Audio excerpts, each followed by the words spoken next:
Hi everybody, it's Sweetsa here at Emanate. Welcome to Topic Thursday. So today we're going to talk about 4 strategies that you can use for self-leadership. So let's get right into it.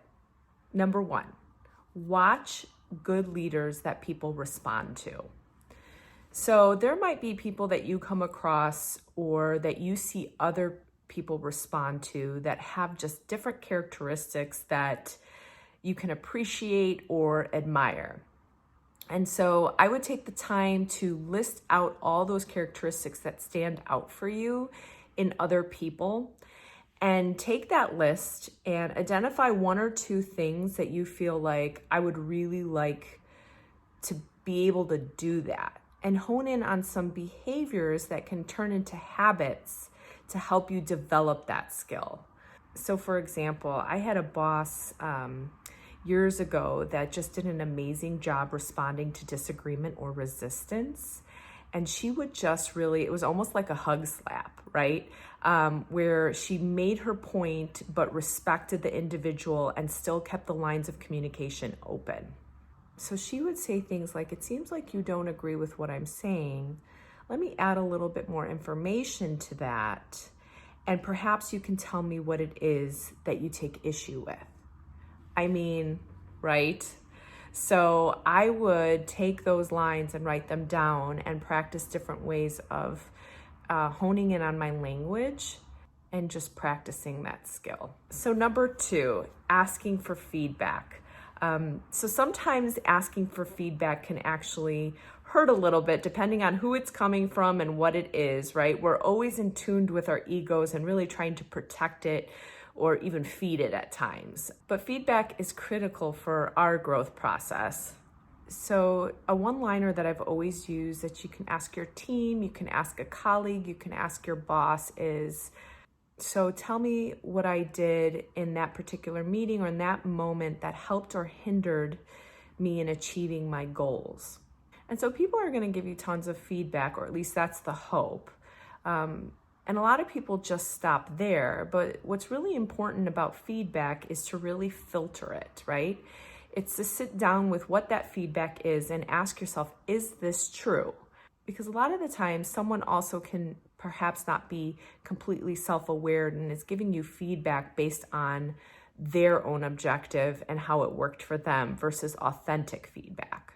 So it's really important that you ask yourself, okay, does this sound like me? Is this true? Is this what I meant from this comment? And once you filter through that feedback, is find 1 or 2 things that you can work on going forward.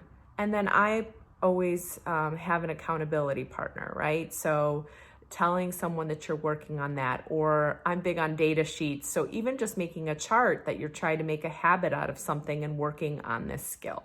So tip number 3, be committed to learning versus being committed to being right. So a lot of the times when a problem arises or a situation that doesn't always go our way, as people, we try to make ourselves right or blame someone else, or even attempt to try to control the situation with having more knowledge. And it doesn't typically solve the problem. And in fact, it really lowers the level of consciousness in a room. And most of the time, brains are hijacked and nothing really gets done. So it's really in this time that you practice your commitment to learning and you practice your change of mindset, right? Instead of saying who's to blame or what's wrong, it's really switching of what's the growth opportunity and where can I myself take ownership here. And it's a great example for others too to follow suit. The other side of committed to learning is really about yourself. So a lot of the times we tend to go into something and think, well, I don't know as much as that person, or I didn't get that right. Or I can't have that job because I don't actually have the knowledge.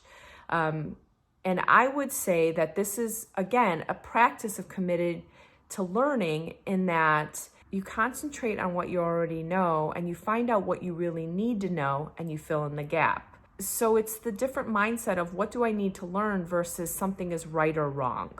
And the last strategy is really the practice of staying conscious. So most of the time, we'd really like to stay open and curious and have the posture of being a learner. But sometimes throughout our day or throughout our week, something can happen that can actually cause us to be closed and defensive, right? Depending on what it is that triggers us. So this is when it's really important to practice staying conscious or awake, right? Being able to identify the patterns that actually cause you to become defensive and closed. So for example, if you're someone who really needs structure and consistency and likes to know things far in advance, someone or a team member might throw something at last minute on the agenda. And when you get into the room or on your Zoom call, you could potentially feel yourself getting a little defensive and a little closed, right? Because that could have been potentially something you didn't expect. Now, this is where the practice comes in of being able to do some mental exercises of saying to yourself, I really like structure, I really like order, and that's why some of these behaviors are coming up, but it's okay that someone else threw something different on the agenda. There is nothing wrong with that. It just doesn't make me comfortable. And I think what ends up happening is you can actually stay open in situations that you need to when you're practicing consciousness. So that's it for today. I hope that helps. Emanate your best selves.